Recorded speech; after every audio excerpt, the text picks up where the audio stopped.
Baby J finds Mulaney at a crossroads. For years he cemented himself as a hapless Jimmy Stewart-esque character. Youthful yet old-fashioned, it was like he was frozen in a cryogenic chamber sometime in World War II, defrosted in the 21st century, and immediately took to the stage to inform us about gazebos in the Civil War. He was an island of good old-fashioned pure comedy in a sea of increasing political polarization. Some people give off a vibe of like, right away, they like, do not fuck with me. My vibe is more like, hey, you could pour soup in my lap and I'll probably apologize to you. In December 2020, the news that Mulaney was checking into rehab, as well as his divorce, new relationship and child, ripped his stage persona like a knife through a tailored suit. It was also, in a twisted way, intriguing. How would Mulaney handle this on stage? How would he reconcile this dark, troubling chapter with the lightness of his stage persona? In Baby J, Mulaney walks this tightrope, one part confession, one part comedy. Or is it?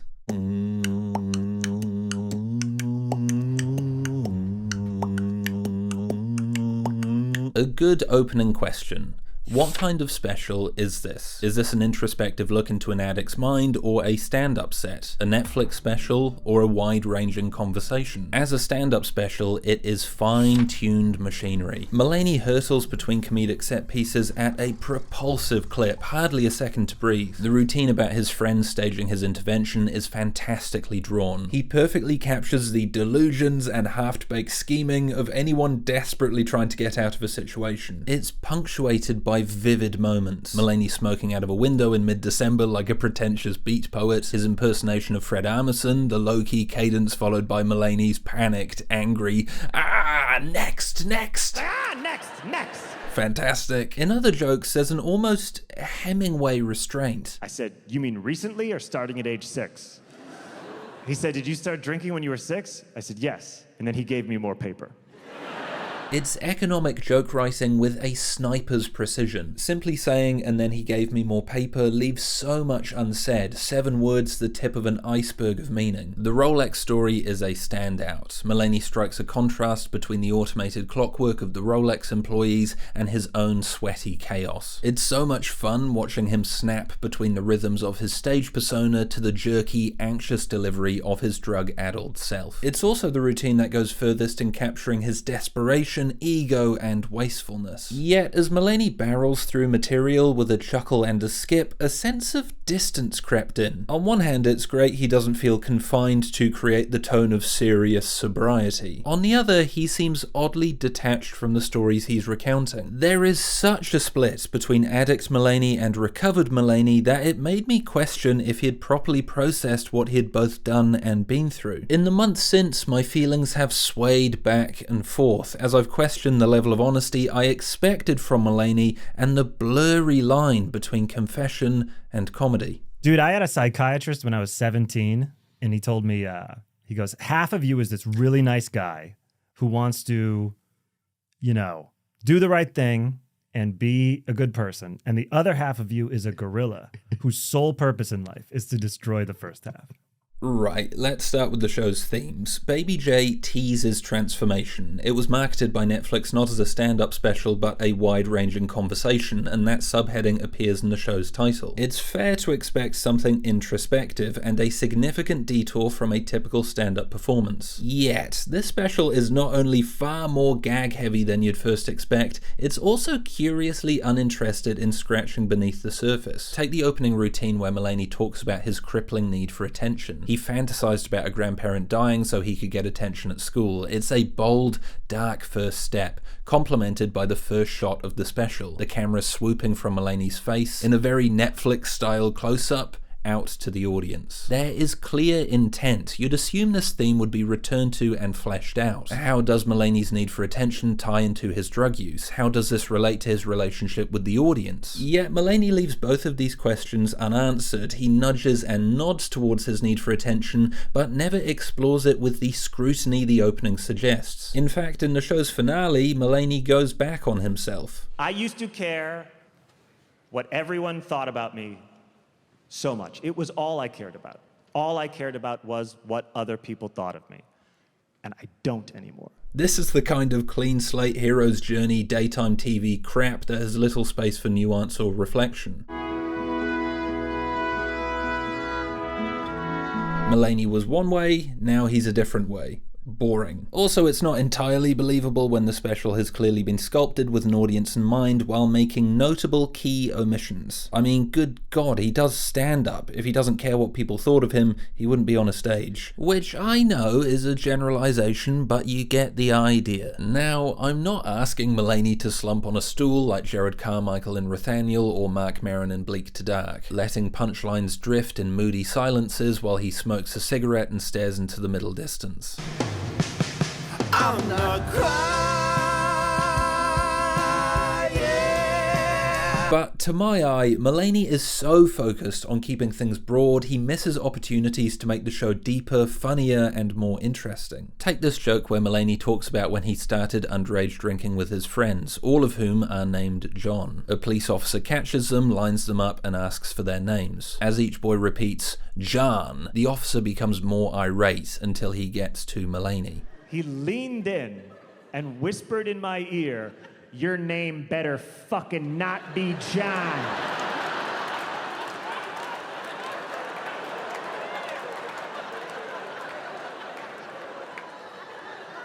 They call me Baby J out on these streets.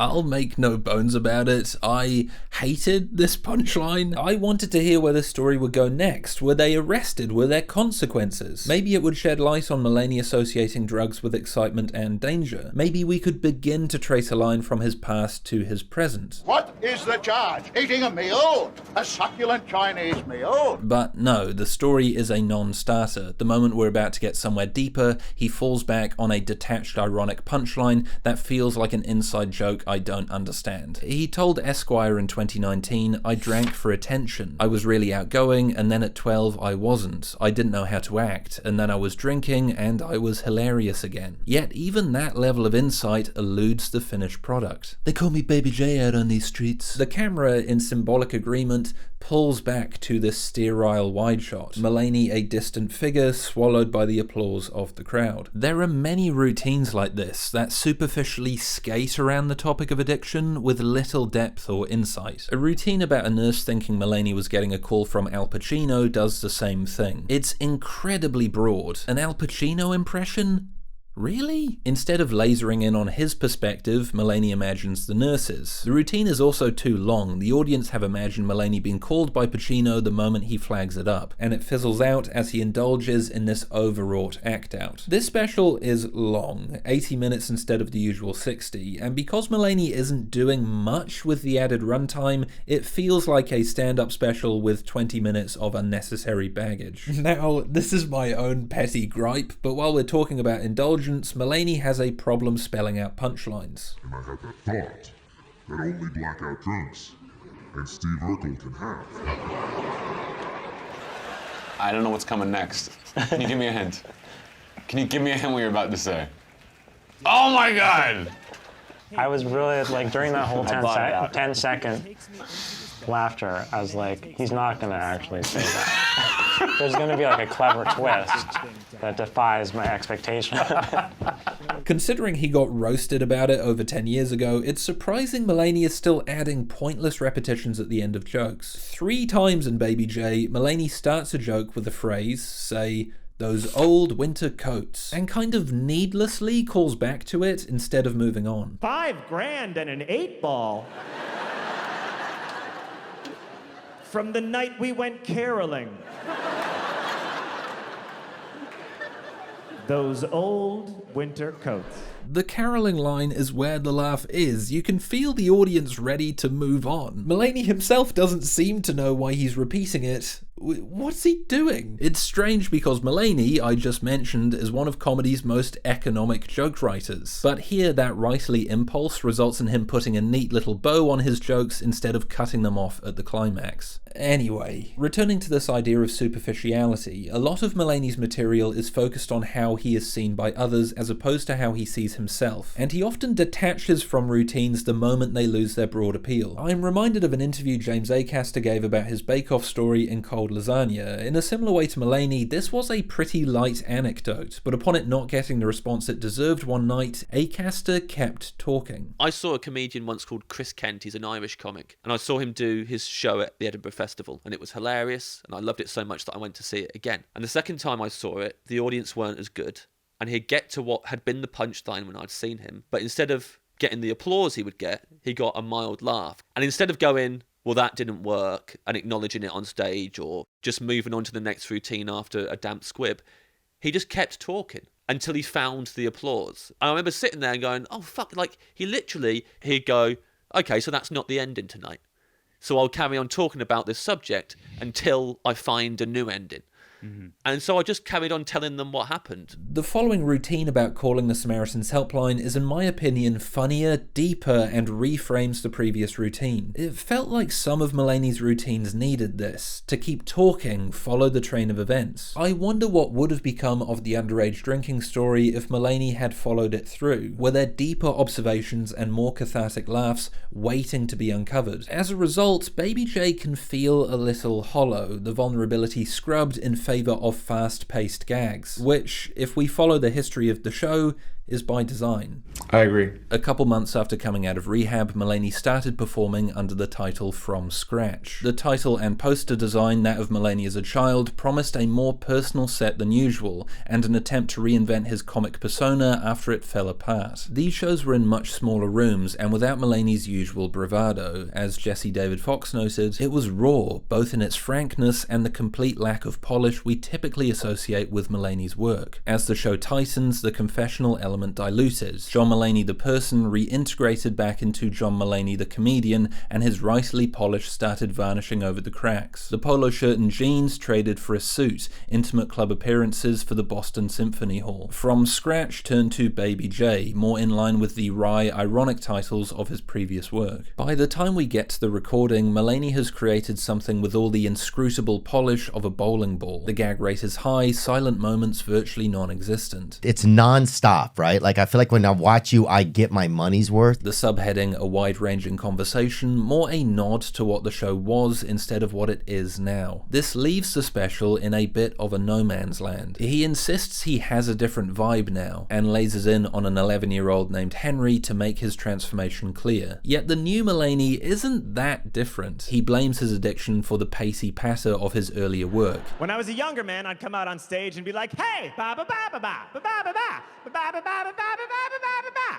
And I wonder what caused that. Yet minutes later, he returns to this cadence unironically. Going to dinner with a friend from college. Going to dinner with a friend from college. Going to dinner with a friend from college. What's Seth Meyers doing here? Fuck!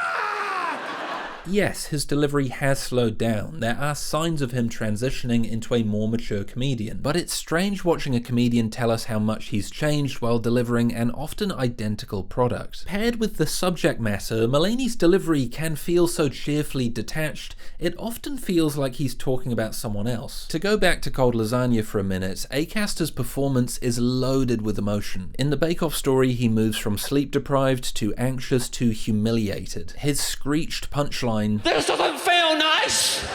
feels like the crescendo of a 15-minute panic attack. He is connected to his former self and tapping back into those feelings. And that's the fundamental core of what makes these jokes work. I thought, even if bacon goes badly, it's a bit of fun. It's not. No, not disappointed. Scarred. With Mulaney, there is very little connective tissue between his past and present self. He boils himself down to a few comic characteristics. In many stories, he comes across more like a cornered animal. The image I couldn't get out of my head was the rat in Fantastic Mr. Fox, full of wily guile, dipping around New York as if he was diving in and out of dumpsters. I, meanwhile, was loose in New York City. Not doing well. Feral. As Catherine Van Arendonk brilliantly surmises,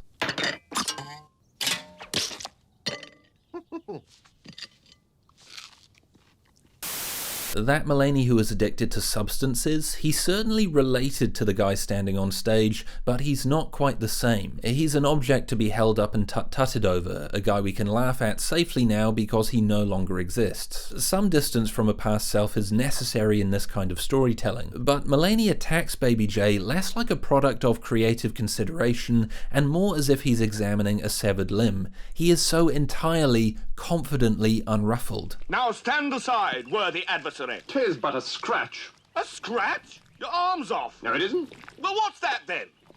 When you create that much separation between who you are and who you were, reconciliation starts to look like dissociation. I could present really well for a long time. Yeah. But I'd reached a point where it was just off the rails. I'm seeing that about you. You're a very good presenter. Yeah, a doctor at rehab was like, it scares me how good you are at presenting like everything's fine. Wow. Yeah. I wanted Mulaney to bridge this gap, explore his emotional state in a more vulnerable way. But is this even fair of me to ask? This is a comedy special. I don't know what Mulaney has been through, but it's certainly not all butterflies and rainbows. The weight of Mulaney's lived experience could be in such jarring contrast to the tone of the special that it would suck all the air out of the comedy, like oxygen leaving an airlock. What was it like on your end? Well, Because I got to be high during it. right.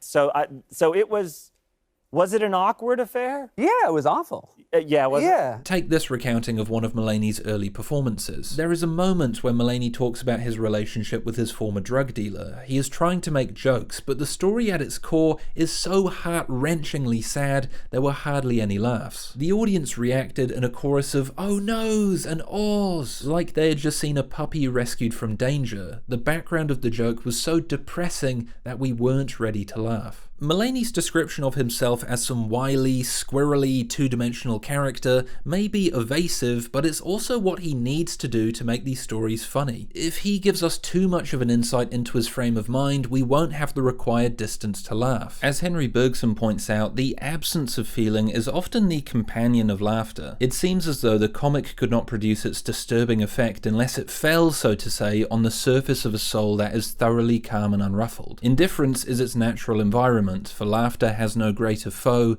than emotion. And pivotally, I do not mean that we could not laugh at a person who inspires us with pity, but in such a case we must, for the moment, put our affection out of court and impose silence upon our pity. So my criticism is reflected back at me. Don't shake your fist at me! Are my demands for vulnerability even compatible with the type of comedian Mulaney is? And despite my criticisms, Mulaney does nudge us to see his real self. And I looked at her and I said, "Were you even prepped for me?" And she said, "Yes, but everyone said you were very nice."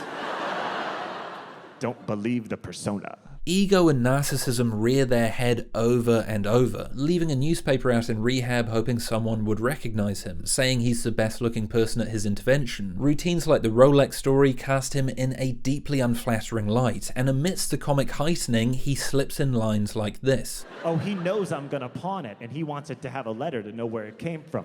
Everyone in this store knows I'm about to pawn this watch. They think I'm dirt, but I'm not. I'm God. That's what's going through my head. This moment is all about ego. It's not really a laugh line, but more something Mulaney is compelled to reveal. It's highlighted by this low angle, bringing attention to how drugs made him feel, and perhaps how he needs to see himself. I'm God. Bingo! Yahtzee! It's in vulgar opposition to the charming naivety of his previous persona. I don't drink. I used to drink, and then I drank too much, and I had to stop. That surprises a lot of audiences because I don't look like someone who used to do anything. Arguably, the show's strongest moment is when we see Mulaney's dark alter ego lunge into the audience. I can honestly say, what is someone gonna do to me that's worse than what I would do to myself? What are you gonna cancel John Mulaney? I'll kill him. This is fantastically delivered, and honestly, it's a bit unnerving. Mulaney's smile turns temporarily psychotic. The energy shifts. He has this almost split personality, Jekyll and Hyde, and his shadow self is ready to snatch him. Yeah. That was a thought I had in rehab. Like, I don't mean like I heard, well, I sort of heard a voice, but it said, "We've been after you since you were a little kid." And I felt like something's been... Things have had, there's been many great moments, but something's been trying to get your attention or to get you? To get me. Wow. This all ties back to the idea of attention. Sure, it's not the psychological autopsy I wanted, a dissection of the relationship between performer and audience, but these themes are undeniably here. Mulaney does, while maintaining the upbeat tempo of the show, show us this ugly side of his personality, and it's up to us to speculate about the bigger picture, how this ties into his drug use. So, what am I criticizing? Or are my problems with the special really about my own false expectations? Stand-up and confession have gone hand in hand, at least since Richard Pryor talked about freebasing in the 80s. But where do you start compromising one to feed the other? The fact Mulaney has turned this chapter of his life into the center of a stand-up special is admirable, and he does provide moments of honesty, pointing to a version of himself he deeply despises. So why do I have this feeling that I'm being conned, that I have the right to know Mulaney on a deeper level? I guess we've been spoilt for choice over recent years with comedians revealing huge amounts about themselves on stage, often to the detriment of the comedy itself. And part of me likes that, feeling I'm seeing the person beneath the persona, that I'm getting something real. Going into Baby J, I had expectations about how Mulaney's confession should be presented. As much as I say I didn't want Mulaney to sit teary-eyed on a stool in moody lighting, I did want that. Give me that sweet vulnerability. Weep for me, John. When Baby J didn't conform to the model of vulnerability I expected, I saw it as a failure. But maybe the failure is mine. Why should Mulaney have to mope around like Bill Hicks in a ratty blazer for his confession to be genuine? Why does he have to look like he's suffering to be vulnerable? I'm not crying.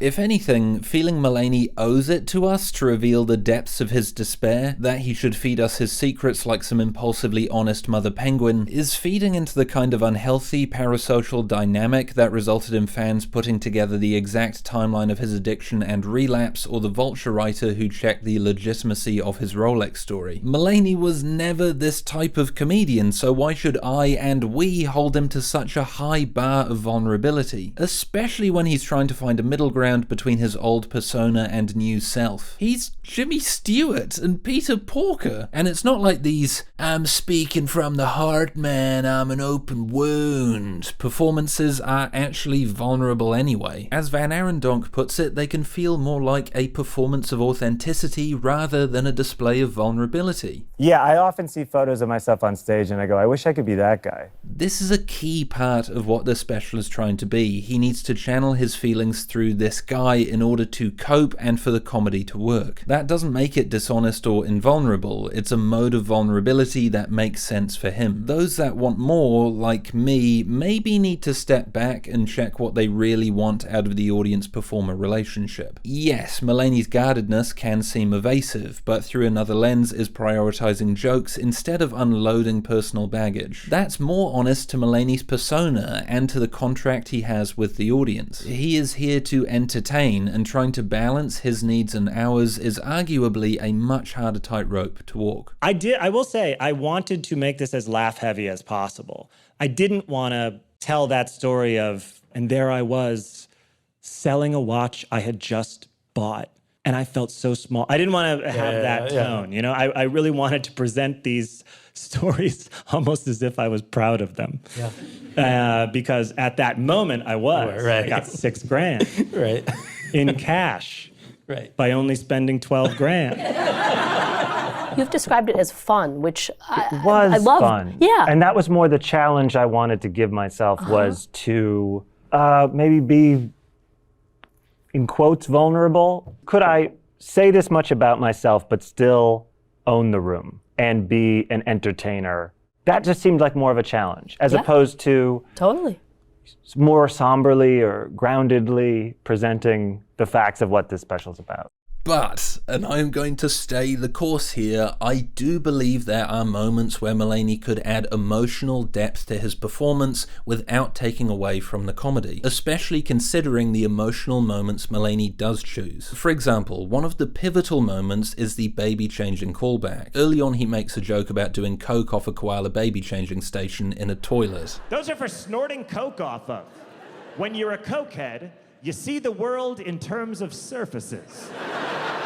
Towards the end of the show, Mulaney talks about taking his son to a museum and going to change his diaper, sees another changing station. And I walk in there and I look on the wall.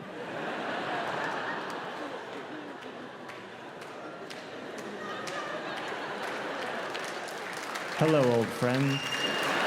This is presented as a full circle moment for Mulaney to say, look how far I've come. The audience, happily accepting the terms of the parasocial contract, applaud relentlessly. But it doesn't work. We haven't seen the journey Mulaney has been on. We haven't seen the growth he's made. He also hasn't mentioned his son, divorce, or new relationship at any point in the show, so it feels detached from the onstage narrative. There is also a hint of cliche, the feeling that Mulaney is inserting a moment like this because he feels he has to, even though it's not really earned or inspired. Instead of this callback, Mulaney could speak to his experience in a way his audience will immediately relate to.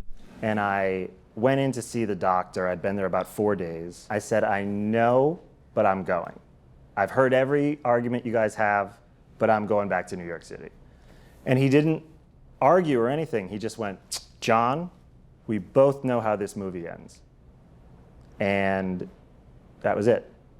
And I just kind of nodded and went back to my room and stayed. I really like this line. Mulaney has made his name for long divergent routines about Back to the Future, Charlie and the Chocolate Factory, and Ice-T on SUV. He is a film fanatic. This moment would connect to the Mulaney his audience know him as, in terms they immediately understand. If Mulaney's life is a movie, it's not the one he wanted. It's a short, poignant, powerful insight, and at this point in the show, it would be a sobering reminder of the stakes, and make us empathize more with the John Mulaney on stage. There are also several moments from Mulaney's early shows that I would love to see represented in the finished special. I am deeply intrigued by a couple moments Fox relays. On Monday, he surprised audiences by revealing that not only did he used to be reliant on drugs to get through each day, but part of him still desperately wants to continue to use. He uncomfortably laughed to himself a lot after jokes didn't get the exact reaction he expected,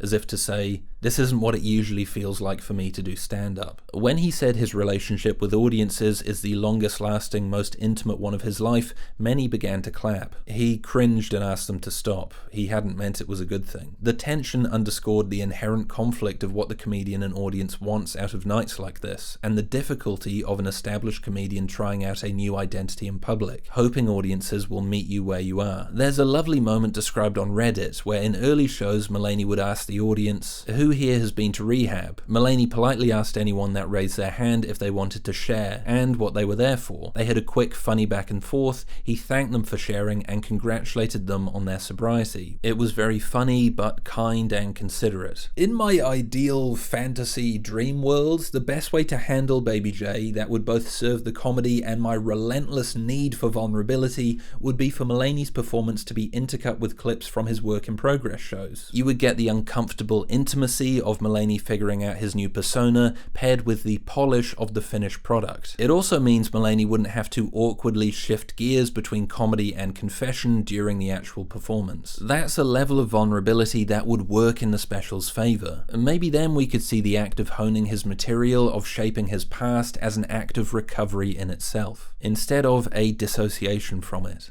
The final routine is a perfect encapsulation of the special as a whole. Mulaney reads from an interview with GQ he has no memory of participating in. This finale is, in my opinion, some of the best stuff he's ever done, and Tom Hutchinson agrees with me. How has your creative process been impacted by this year? Mulaney. If you heard that spoon drop, it's because I'm eating a bowl of Fruit Loops.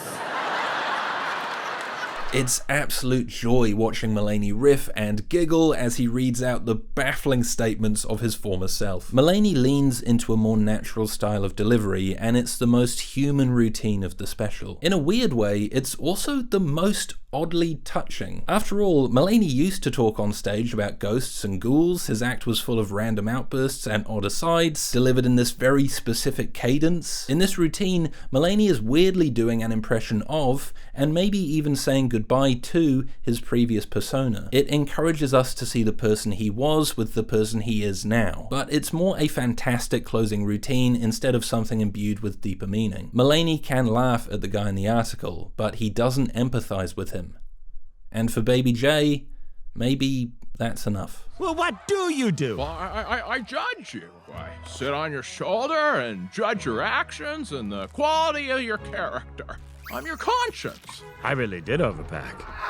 Ow! The speed at which Mulaney began working on Baby J coming out of rehab makes me wonder if he had the required distance to really interrogate his state of mind. Or maybe the pressure of a Netflix comedy special resulted in the vulnerability slowly getting whittled away. Considering what Baby J turned out to be, I can't help but wonder if Mulaney is in some way still dancing for our approval. If likability is jail, is how sort of conscious and freeing is showing this sort of other side. We'll see. We'll see. Okay. Because am I still doing the same thing? Am I trying to communicate? There's a lot more going on with me. You all get it now? Am I still looking for that? Of course I am. It creates a litmus test for viewers, those in favor of fast-paced jokes and distilling trauma into the crisp packaging of comedic set pieces will find much to love. Others will find it evasive, keeping things too broad, avoiding the bigger questions, and in the process not finding those deeper, more cathartic laughs. Going back to that interview with Esquire, Mulaney said, "I'm an entertainer, not an artist. I do it for audiences, I do it for people to consume." For better and worse, Mulaney has stuck to this philosophy, and it was always an impossible task. But in the end, Baby J nods towards the darkness without walking into it. Hello everybody, thanks for watching that video. My favourite edit I made in the video is right at the beginning with the shot of all Hugh Jackman's clothes being ripped off, followed by Deadpool looking inquisitively towards his railed six-pack. I thought that set up a level of intrigue in the video's introduction, and it's a broad cultural reference and also implies that my interest in Mulaney is more than just analytical. It's physical, it's more than.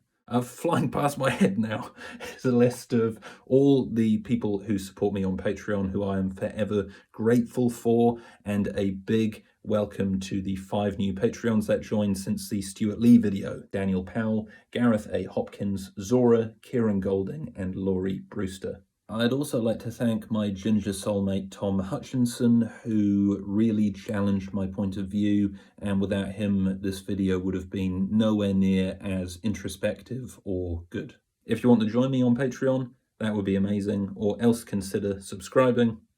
Have a lovely day. You're gripped by some force they can't control. It's like somebody who drinks too much, snorts cocaine, bets the house on the ponies.